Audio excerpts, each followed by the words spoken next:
Gobinde, Mukande, Udare, Apare, Hariang, Nirname, Akame. Tare Ture Soha. Dundargaya Namaha. Gam Gana Pataye Namaha. Namah Shivaya. Great Spirit Creator, we ask that you would bring in any guidance here through today for the viewer that would be sort of an energy snapshot of the energy surrounding them right now, and any guidance that you would have for them to help to embody their highest vibration and to allow you to move through this vessel to rejoin and become one with the Most High that resides within their own heart, and that they would walk in a way that would help the most beings and the most timelines and dimensions and universes to find peace and joy, love, compassion, kindness, and unity once more. Home Itakuyasin, home Itakuyasin, home Itakuyasin, home Itakuyasin.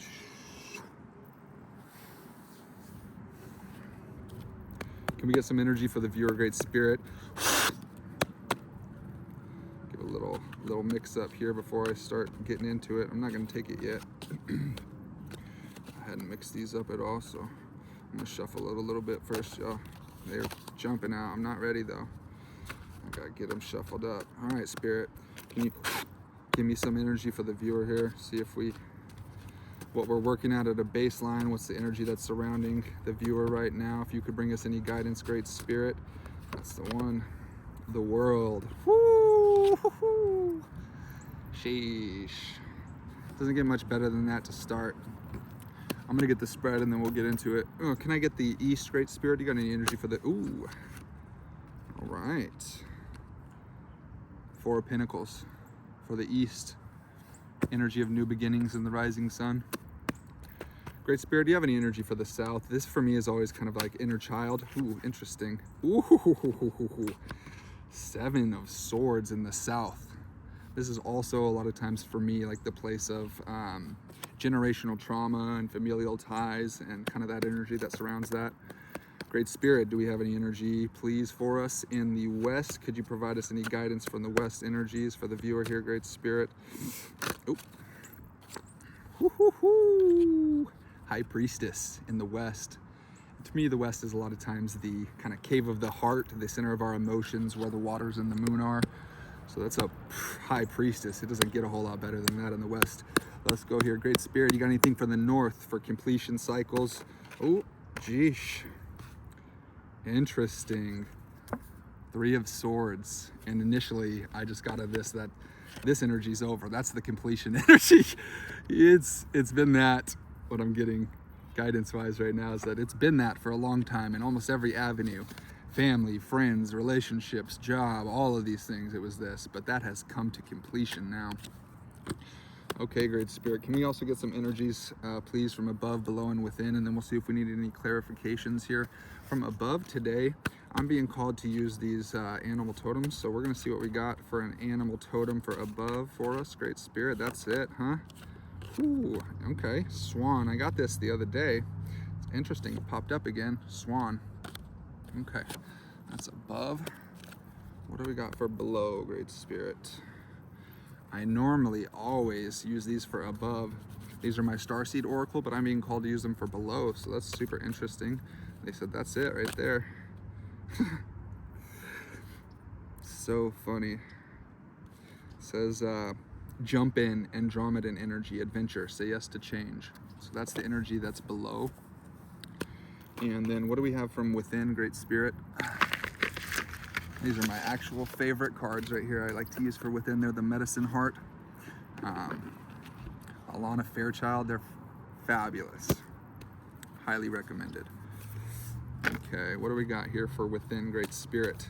The energy from you, from our highest self, from the most unencumbered aspect of our soul and the unified field of consciousness in which we are all attuned to and connected with and resides within our hearts. Do we have any guidance, Great Spirit, here? What do you got for us? 3 cards came out. I'm gonna take them. I don't normally do this, but I felt called to. Shaman's Mirror, nest at the north, and honor Elegua at the southeast. Okay. I'll show you all three of these. The Shaman's Mirror here. Nest at the north. And honor Elegua at the southeast. Interesting. Okay. I'm gonna let that marinate. Take a look at that again. Okay. So the energy that I'm getting right now is that you basically just have like the entire world at your fingertips. That it's almost like you're in a position now where you can go in any direction that you'd like. Like you've set yourself up to be able to follow your passions and your desires and whatever it is that resonates for you. And it's just having the world at your fingertips. And it's like almost like you have these magic wands in either hand and you can anything that you want. And I see it's interesting.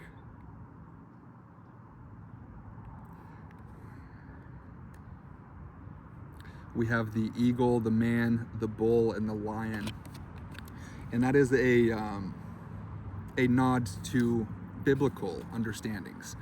So you may have a very religious connection or deep spirituality that's connected to God, great spirit, creator, creation, whatever that is. And I'm getting that this has led you to the place where you're at now, where you do have the whole world at your fingertips, and kind of through that connection with whether it's religion for you, spirituality, that has been what's led you to be able to have the world basically ready for you. It's your oyster to open it up to do whatever you want with it. And Four of Pentacles, interesting.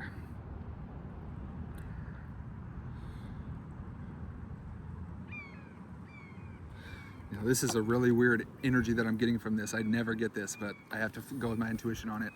I'm getting that there's an energy of like hypnotism with this, and it's something to do with the pinnacle. It looks like it's spinning here if you want to look at it. And Spirit is letting me know that you may have been in sort of like hypnotized throughout your entire life from energies that may or may not have known that they were doing this to you, basically casting additional extra illusions on you, because I'm getting that subconsciously or consciously, they knew the ordaining that was on your life. So all of these energies that surrounded you had casted this additional illusions and traumas and hardships and things like that over you. But what I'm getting at is this new beginning is that you're stepping out of this illusion, and babe, your energy is just cutting, like seeing through the illusions with this new beginning. That's the energy that's surrounding you. And then in the south here, I've got the Seven of Swords, and a lot of times people read this as kind of like theft or stealing or that kind of thing.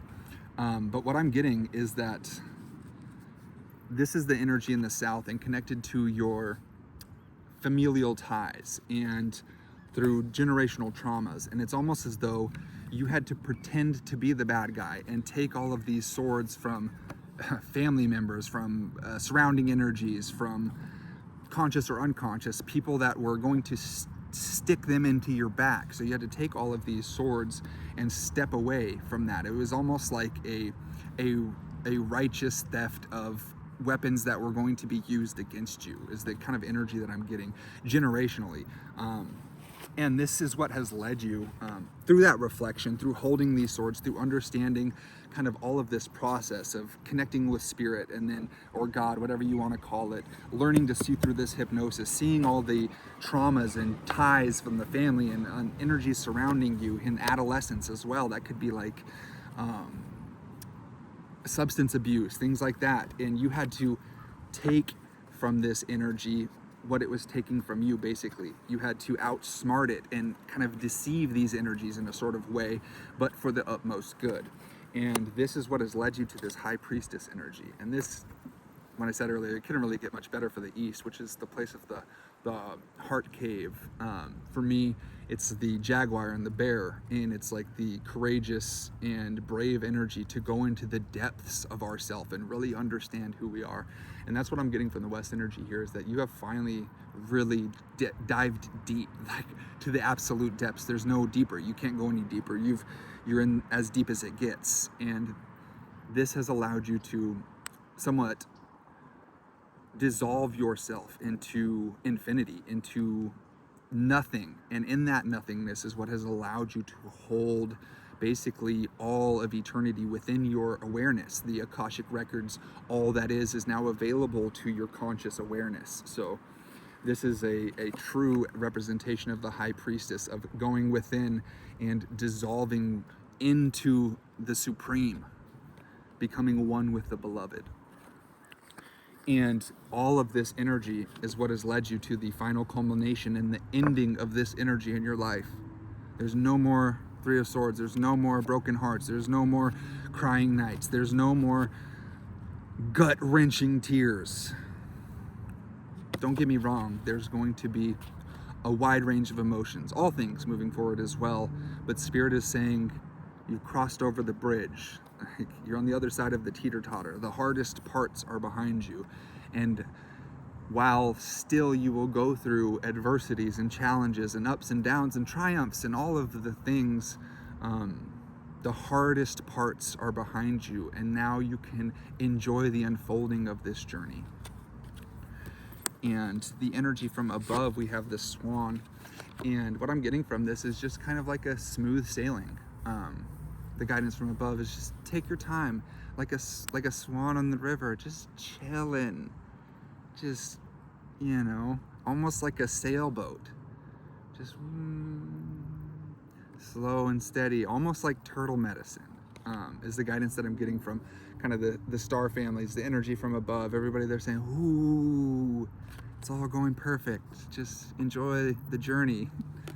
You pulled your car up on a ferry, metaphorically speaking. Just let the ferry take you now. You can surrender. You're there. And then for below, we have here jump in, Andromedan energy, adventure, say yes to change. And that's the energy kind of from like the underworld, like our shadow, like the lower vibrational realms. And what this is telling me is that you have befriended that aspect of yourself. You have really, like, you got your shadow like this. You're like, what's up, dude? Like, what's up, sis? And you have found beneficial ways for you and your shadow to go gallivant and explore and frolic together. And you have realized that they provide support to you and strength and protection, and they were never your enemy. They were just a part of you that was protecting you. And when you had pushed them away, it caused them to jump out of you in unconscious ways that we weren't aware of. So what this is saying is that you have found a great balance with that energy, and through that coming together has allowed you to really jump in to these areas in your life that you may have felt fear about before or had trepidation. So I think that's beautiful energy. And then from within, nest at the north. So this is telling me Spirit wants you to really connect with your ancestors. And that's what I'm getting at the north, is like they walk within you. They're not separate from you. They are one and the same within you. And every being that has ever been is held inside that space of the eternal that resides within your heart. And this is requesting that you really make kind of a round table with your ancestors and connect with them and allow them to be part of this earth walk. Make sure that everywhere you go, that they know that they are here with you and that they can experience this world through you in the way that you are experiencing it now, and that they are so thankful for all the hardships that they went through to be able to get you here, and that it wasn't in vain. So they're rejoicing, and they just want you to connect with them a little bit more.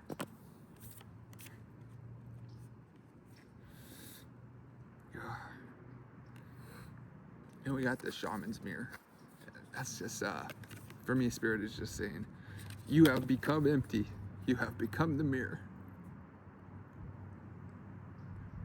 You've become the place where those can come to see themselves clearly, to see the sacredness within them. That people look at you and it's a clear view.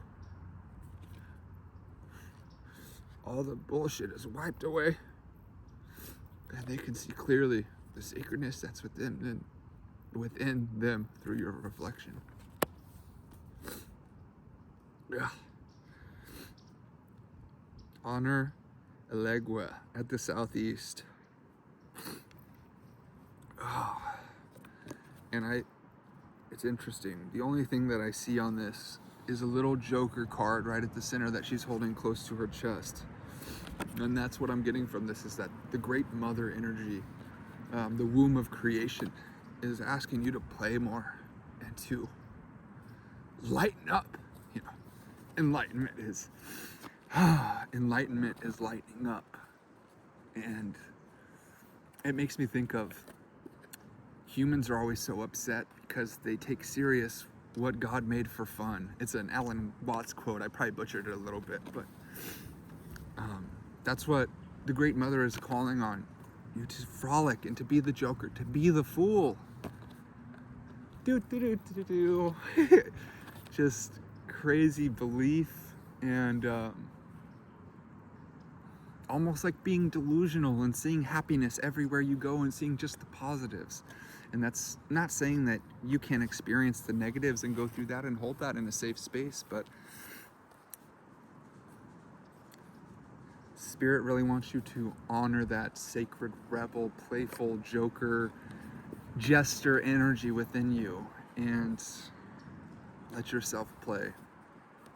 So please, family, take everything that resonates and fuck off to all the rest. You know what it is. And I'm sending out my prayers and my blessings and my love and light and all the good things. And whatever you need, family, headed your way.